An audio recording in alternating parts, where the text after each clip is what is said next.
Good morning, सुप्रभात, नमस्कार। सबसे पहले तो आप सबका मैं शशांक श्रीवास्तव स्वागत करता हूं इस YouTube वीडियो को देखने के लिए। इससे पूर्व मैंने SBF यानी कि स्टाफ बेनिफिट फंड से संबंधित वीडियो अपलोड किया था, जिसको आप लोगों के द्वारा बहुत सराहा गया है। तो उसके लिए मैं सभी अग्रज, अनुज व अपने साथियों का बहुत बहुत आभार व्यक्त करता हूँ। स्टाफ बेनिफिट फंड यानी कि SBF, जिसमें प्रति व्यक्ति 800 रुपये का फंड निर्धारित किया जाता है और रेलवे बोर्ड द्वारा इसको रिलीज किया जाता है। तो इसी की उपलब्धियां और इसी की उपयोगिता के बारे में जो स्टाफ बेनिफिट फंड के मेंबर्स होते हैं, जो कि पहले वीडियो में मैंने आप सबसे डिस्कस किया था कि जो उस कमेटी के सदस्य होते हैं उनकी जिम्मेदारी होती है कि इस फंड की उपलब्धता सुनिश्चित कराएं, इस फंड का निष्पक्ष प्रयोग किया जा रहा है कि नहीं वह सुनिश्चित कराएं। इनमें से हम में से कई लोगों को यह पता नहीं था कि इतना फंड मिलता है, यानी कि अगर एवरेज 800 रुपए माने और 10-12 साल 20 साल की नौकरी अगर किसी की हो गई है तो 10 साल में यानी कि हमारा 8-9 हजार रुपए हुआ, और जिसका हमें पता नहीं है। मैं ये नहीं कहता कि वो 800 रुपए प्रति व्यक्ति को मिलना चाहिए, लेकिन उनमें से कुछ जरूरतमंदों को तो यह पैसा मिलना चाहिए था, या ना मिले लेकिन जानकारी तो होनी चाहिए थी। तो वही ऐसी सिचुएशन है कि इस फंड की उपयोगिता कैसे अच्छी कर सकें। अब हमारी सोच ये है कि अगर ये फंड का अधिग्रहण ना होने पाए, यानी कि किसी आम के लिए अलग और किसी खास व्यक्ति के लिए इसका अलग प्रयोग ऐसा ना हो पाए, इसको बच्चों की स्कॉलरशिप को अधिकतम रखा जाए, ऐसा हम प्रयास करेंगे।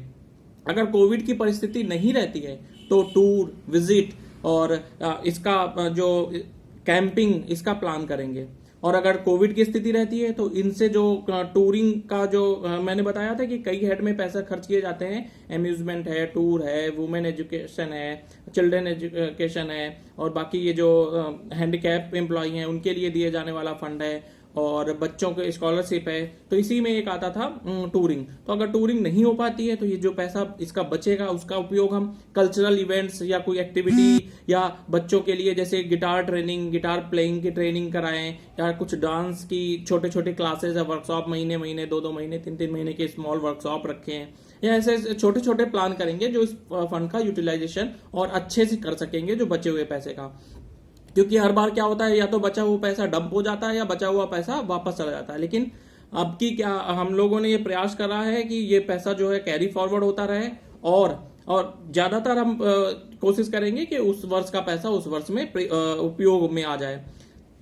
जैसे कि मैंने बताया, होम्योपैथिक डॉक्टर ऑलरेडी बैठा है। अगर लोगों की सलाह रहती है, लोगों की रिक्वायरमेंट रहती है, तो हम आयुर्वेदिक डॉक्टर को भी हॉस्पिटल में बैठने का जो प्रावधान है उसको करेंगे।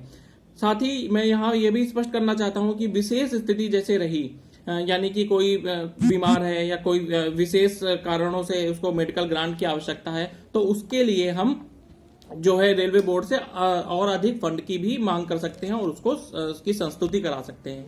तो बस अंत में RDSO के सभी सम्मानित कर्मचारियों को मैं विश्वास दिलाता हूं, यदि आप लोगों ने मुझे SBF प्रतिनिधि के रूप में CTHA इलेक्शन में मौका दिया तो पारदर्शिता हेतु प्रतिवर्ष आप लोगों के समक्ष प्रयोग धन, यानी कि जो पहले प्राप्त धन हुआ है उसमें उसका उपयोग कैसे किया गया है, उसका पूर्ण ब्यौरा, लेखा जोखा कितना बचा है, वो अब नोटिस बोर्ड पे प्रस्तुत करूंगा और इसमें पूर्णतया पारदर्शिता लाने की कोशिश करूंगा। तो आप लोगों से बस यही अनुरोध है कि एक बार मुझे सेवा का मौका अवश्य दें।